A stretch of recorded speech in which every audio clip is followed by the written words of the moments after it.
Di dalam video ini kita akan membahas mengenai struktur kelas dari WinForm yang kompleks. Maksudnya kompleks itu adalah banyak banget fitur di WinForm-nya. Banyak banget tombol, banyak banget kontrol yang lain, sehingga mengakibatkan akan banyak sekali events. Events yang akan dihandling oleh si WinForm tersebut. Oke, coba kita sekarang langsung masuk ke dalam desain sebuah WinForm yang kompleks. Di sini saya mengambil contoh solution dari marketplace Magic X. Di sini kan ada banyak sekali tab ya. Ada kampanye, ada akun jualan, akun boost, tawaran, lokasi custom, tawaran aktif. Ini lokasi custom masih kosong sih. Tapi nanti kan ketika diisi semua, ini banyak sekali fiturnya. Di kampanye aja ada tombol data, tambah, hapus, bersihkan. Lalu ada status, jadikan aktif, jadikan tidak aktif. Lalu ada tombol muat ulang. Di akun jualan juga sama.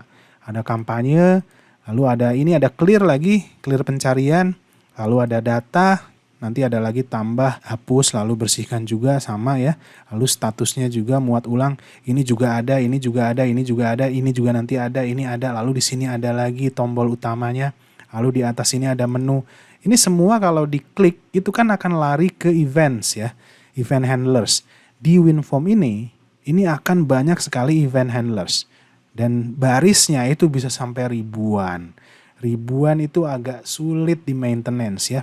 Ketika kita butuh suatu pengembangan di bagian tertentu, ini kita harus cari di dalam satu file. Nah, saya sudah mencoba beberapa macam pemisahan file. Langkah awalnya kita harus membagi si form ini terdiri dari hierarki apa saja. Ini bebas membaginya, terserah teman-teman, terserah masing-masing orang. Kalau saya sih membaginya berdasarkan tab. Jadi ada form utama, ini tombol utama yang ada di form. Tapi ada juga tab kan, di sini ada tab kampanye, tab akun jualan, di sini ada tombol-tombol. Tombol-tombol ini ada di dalam tab kampanye. Lalu di tab akun jualan itu ada tombol-tombol juga. Jadi saya membagi hierarkinya, yang pertama yang paling atas adalah main form, yang kedua adalah tab, ya tab itu ada tab kampanye, tab akun jualan, tab akun boost, dan seterusnya sampai terakhir, tab tawaran aktif. Kemudian di dalam tab itu nanti ada DGV, Data Grid Views, yang ini nih. Ini tempat tabel ya, tabel SQLite, nanti datanya ditampilkan di sini. Lalu di DGV ini nanti ada context menu. Konteks menu itu kalau kita klik kanan dari tabel tersebut atau dari baris tertentu di tabel tersebut, maka keluar menu. Nah, itu namanya konteks menu. Coba kita tes ya, kita start. Seperti apa bentuknya. Nah, di sini nih. Ini kampanyenya sudah keluar datanya dari SQLite. Kalau kita klik kanan, itu akan ada konteks menu seperti ini. Ada edit, ada activate, ada deactivate, dan yang lain. Terserah kita, tergantung kita mau isi apa saja. Demikian pula di akun jualan, di akun boost dan seterusnya. Ini akun boost belum dikonekin ke SQLite. Akun jualan sudah tapi tidak ada data ya. Ini nanti kan ada event lagi ketika kita klik kanan, lalu di sini ada konteks menu. Konteks menu ini event lagi kan. Dia akan menjalankan method lagi. Kayak kalau kita klik edit, ini dia akan menjalankan method edit gitu. Kalau kita klik deactivate, dia akan menjalankan method deactivate. Nah, ini akan berantakan sekali kalau dimasukkan dalam satu file main form. Oke, jadi saya membaginya yang utama, yang paling atas adalah main form ini. Lalu di bawahnya ada tab. Lalu di bawah tab itu nanti ada DGV, Data Grid Views. Kemudian di dalam Data Grid Views itu ada context menu. Nanti event tombol yang ada di dalam tab ini masuknya di dalam tab tadi, file tab ya. Kemudian kalau DGV ini kaitannya misalnya dengan mouse event. Kalau ada mouse masuk ke dalam DGV ini, kemudian kalau ada klik kanan, kemudian kalau untuk warna-warna nanti tidak aktif ini kan warna hijau. Kalau aktif itu jadi warna hijau muda. Kalau di band itu jadi warna merah misalnya. Itu untuk formatting DGV, itu masuk ke dalam kelas DGV. Lalu kalau kita klik kanan, banyak menu di sini. Ini masuknya nanti ke kelas context menus. Kita lihat struktur filenya seperti apa. Kita ke Solution Explorer. Nah, di sini nih. Dari form, main form, nanti larinya ke tabs. Tabs ini ada campaign tabs, ada item listing tabs, ada locations tab, ada selling accounts tab. Selling accounts itu akun jualan ya. Kemudian nanti ada boost account tabs, lalu ada custom location tab, lalu ada posted item listings tab. Semua tab yang ada di sini itu nanti dibuat filenya di folder tab ini. Kalau kita buka misalnya campaign tab aja. Nah, campaign tab ini berdiri sendiri. Dia bukan parsial dari main form. Lalu nanti di bawahnya tab, ini kan tab ya, itu ada DGV nih, data grid views. Kita buka campaigns DGV misalnya. Nah, ini kelasnya juga kelas campaigns DGV, bukan parsial dari main form. Kemudian di bawahnya DGV ada context menu. Campaign context menu misalnya. Yang lain sama ya, saya ambil contoh dari tab campaign saja. Campaigns context menu ini juga kelas tersendiri. Bagaimana menghubungkan main form dengan kesemua kelas ini? Ya, kenapa harus dihubungkan? Karena itu semua kan dalam satu form. DGV dalam satu form main form, kemudian tab ini ada di dalam main form, lalu context menu ada di main form. Jadi semua sebenarnya eventnya itu ada di main form. Nah, cara menghubungkannya adalah di main form kita panggil campaign step. Nah, kita buat objek dari campaign step.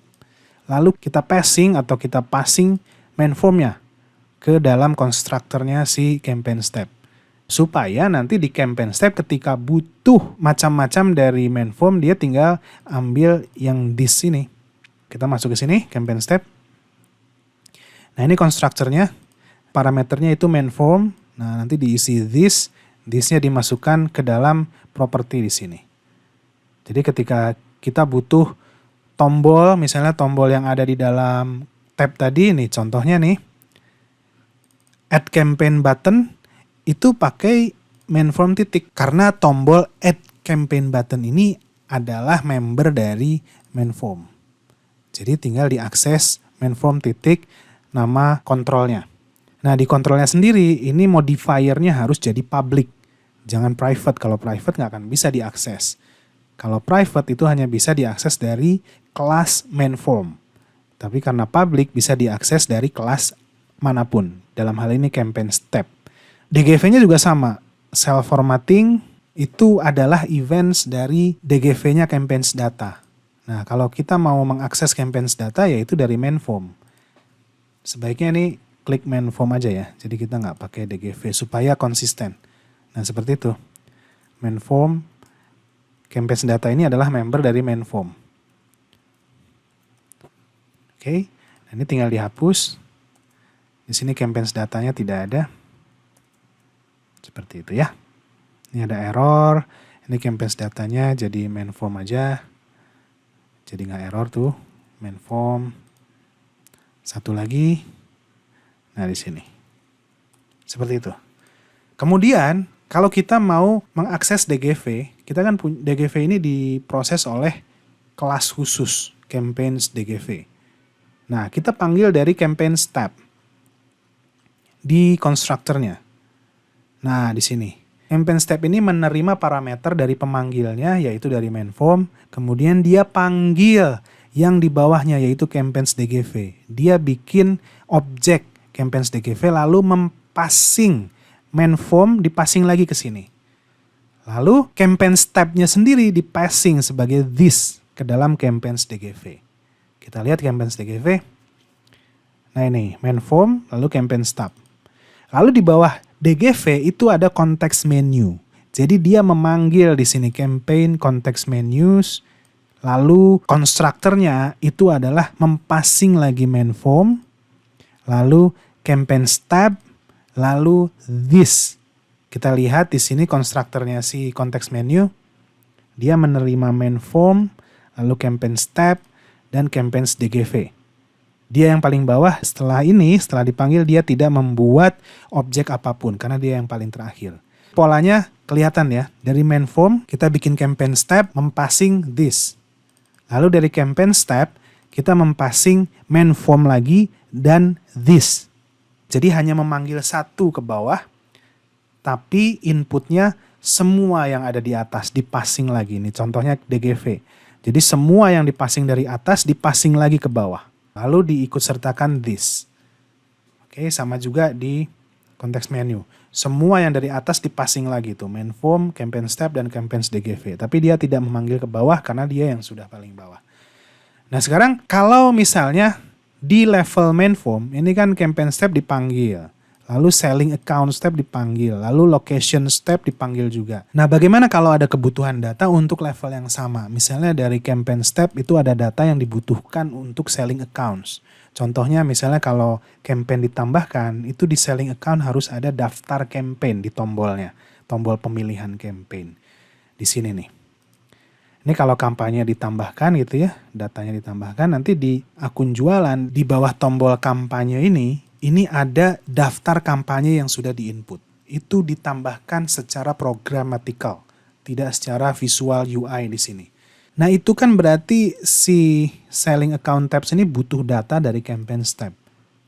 Butuh update dari campaign step. Sementara selling accounts dan campaign step ini satu level, dipanggil bareng di main form. Nah ada beberapa cara mempassing data dari campaign step ke selling account step atau ke yang lainnya, yaitu menggunakan events di sini. Jadi di dalam campaign step itu ada events, di mana kalau sesuatu diubah dia kirim events. Lalu events ini handlersnya adalah dari selling account step. Ini eventsnya miliknya campaigns, lalu handlersnya adalah ini miliknya selling account step. Yang di bawahnya juga sama aja. Eventsnya milik campaign step, handlersnya milik location step. Lalu setelah didaftarkan eventnya seperti ini, handlersnya tinggal dipanggil method yang akan mengeksekusi atau memfire eventsnya. Yaitu di sini nih. Ini di bawahnya assignment event handlers. Dengan struktur yang seperti ini kan banyak sekali events, banyak sekali method, banyak sekali handlers. Itu tidak akan numpuk di dalam file main form ini. Main form ini hanya mengurusi hal-hal yang ada langsung di dalam main formnya. Tapi kalau sudah masuk ke tab, itu dialihkan ke kelas yang lain, ke objek yang lain. Semoga bisa dipahami dan dipraktekkan.